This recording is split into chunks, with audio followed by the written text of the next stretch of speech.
today I'm going to be giving you my informative speech on how to select your dairy goat. My speech is called Man's New Best Friend. Why would you own a dairy goat? Well, not only can goats give you amazing products such as, milk for amazing products such as cheese and soap, but they can also give you milk in general. They also make amazing pets and great companions. Choosing a goat that fits your goals. Well, it depends on what you want your goat for. Do you want it for milk, so that way you can make things like cheese, soap, lotions? Or do you want it for a pet, so that you can get to lean towards the more the companion side of things? Two milk breeds are a Toggenburg and a Nubian. Both have extremely, extremely high milk production.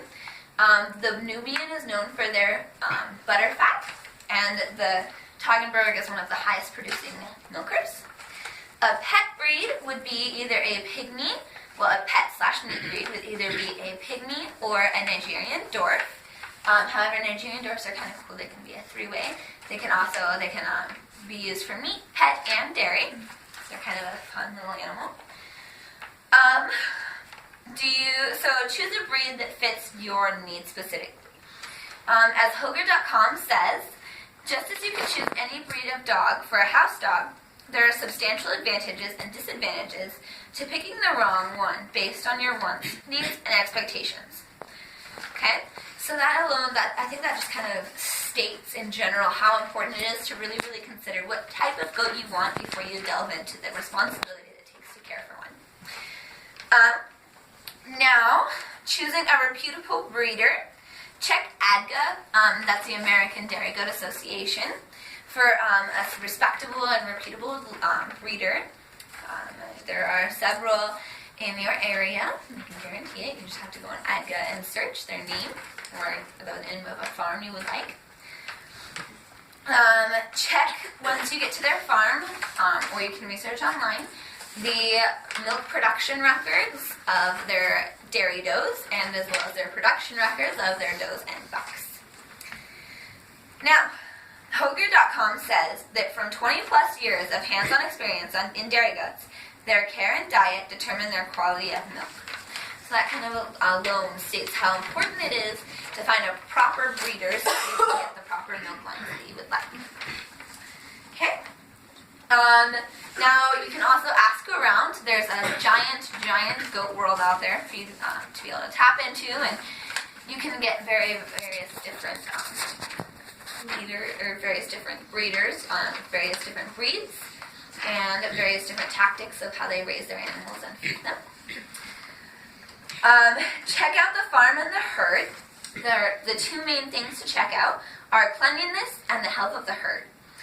These are both play extremely, extremely important parts to selecting your goat, because when you get it, if it starts off unhealthy, it's more than likely than not going to stay that way.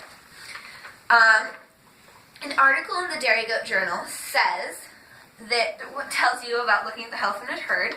A healthy goat will have clean, clear eyes on the nose and mouth, and no noticeable discharge from any orifice on the body, and a full, shiny coat. Okay, now moving on. Consider physical traits. Now, in goats, there is many, many, many things you have to consider. You have to consider their mammary system, their structure, and their structure according to their breed. A Complete Supply article says, how to choose your dairy goat. A good dairy goat is not just a doe with a pretty udder or one that milks 4,000 pounds a year. A good dairy goat must have a combination of positive qualities, all of which allow her to produce lots of milk, have numerous kids, and live a long, productive life. The Dairy Goat Journal also says things to consider include breed characteristics, as in looks and personality, as well as milk components and size, management requirements, health, good structure, show quality, high milk production, or ease of kidding, and an average number of kids born. Okay, so we are going to look over the structure of a goat and what is favorable versus what is not favorable.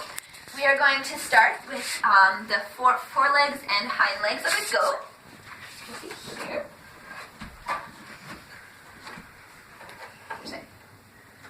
There we go. Okay. Butt knees. This can prevent them caving out, and it gives them extremely, extremely hard time to walk. Knock-kneed. The same thing can happen if they have too much pressure, their knees can give in. And ideal, you can see that they have a perfect straight line, and it's a nice wide chest. It gives them a lot of stability, and it allows them for good breeding and reproduction. Hind legs, close at the hocks. This can provide the same thing that knock-kneed can. If during breeding, sometimes they can give way under them, or during pregnancy, and it can also cause birthing difficulties. Ideal, just like the top. Ideal has nice straight wide legs. It gives them a nice center of gravity, and it makes them really, really stable animals. Bow-legged. This is probably one of the worst things that you can get, because this is probably the highest one that has birthing difficulties, because it makes it really, really hard for them to carry their kids in their womb. Okay, now moving on to hind leg structure. Now, you don't want post leg, which is where their leg comes out to less than a 90-degree angle.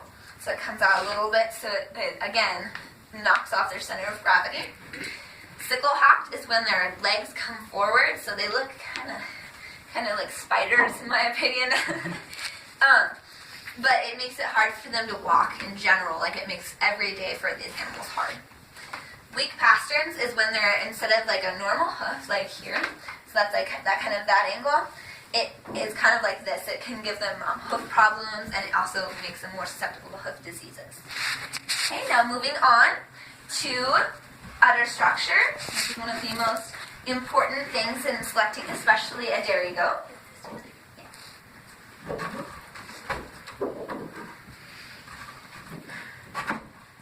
Okay, so for udder attachments.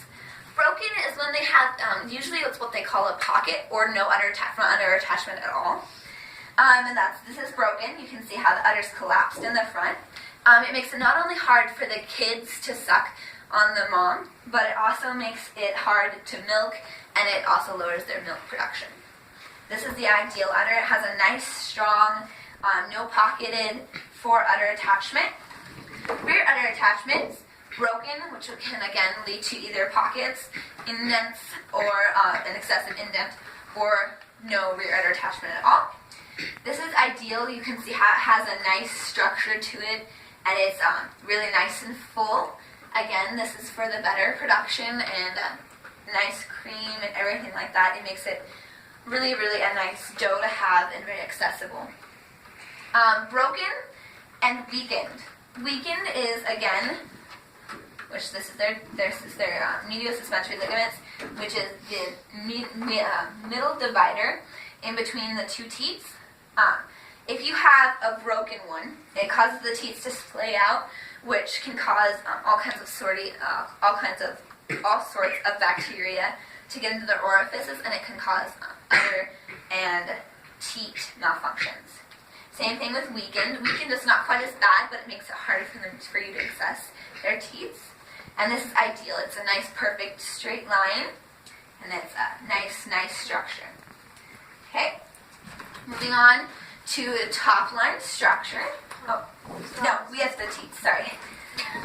Okay, there is not only the udder is not important, but also the teats, especially the teats, because that's what allows their kids to suckle and as well as you to milk them. We have the top of these two right here, bottle-shaped teats. Their orifice, which is this part right here, is very clenched together and small. And then the pencil-shaped teats, they're just small in general. It makes it really, really hard for the kids to be able to get their mouth around it. Uneven teats, which is when one is larger or smaller than the other. Spurred teats is when they have a slight growth on the side, and often that can cause milk malfunctions. It can cause milk to spurt out of various different spots in their udder. Double teats is when they have four teats total, 2 on each side. Extremely small teats, which is very, very tiny, and as you can see, that's the same problem here as the pencil-shaped teats. It's hard for the children to get their kids to get their mouth on. Teats that point sideways. This is the same thing that we looked at over here with the broken medial suspensory ligament. It causes their teats to go out to the side, and it can cause all kinds of nasty bacteria. The ideal teats point directly down, and they aren't too large or too small. They're about the perfect size for milking and for the children to suckle. Okay, moving on to top line structure. Okay, we have the wavy back, which is where their haunches and their withers come up, and so they kind of do like a wave thing. This is, again, with structure, it makes it hard for them to be able to breed and carry their kids properly. The ideal back is perfectly vertical, very, very straight on the top. You could almost lay a ruler on it and have it be perfectly straight. Sway back, it's kind of like how you do, the reason you don't want to sway back in a horse. It makes it hard for them to bear any weight at all, and eventually in time their back can break down so much that it's hard for them just around in everyday life. Roached back, it kind of looks like when a cat's really angry. It makes it hard for them to bear kids in their womb, which is right here. So it puts more weight and pressure on that back, so it can break down their back. And the weak chine, which that is, so it goes withers, chine, loin, and then rump. So this is the weak chine. It's right behind the withers, and that's right, usually the buck sits here. And that's, it causes a lot of pressure to go down on their front area, and so it makes it, again, it breaks down their back. Okay? So today we have viewed not only the structure of goats, but also how to select your goat. Now we are going to move on.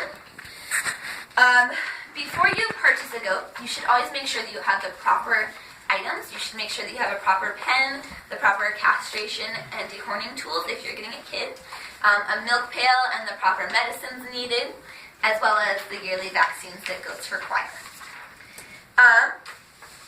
Good fences. That is always something you should check before you purchase your animal. Goats are notorious for being escape artists, so it's always really, really important to have strong, sturdy fences so that they can't escape or jump over. Protection from predators and weather. Not only do you need a good fence, but you also need a good place for them to stay. Shelter or something that's going to keep them out of the rain or the snow. And predators, of course, again to the good fence. You want to keep anything from getting out as well as anything to getting in.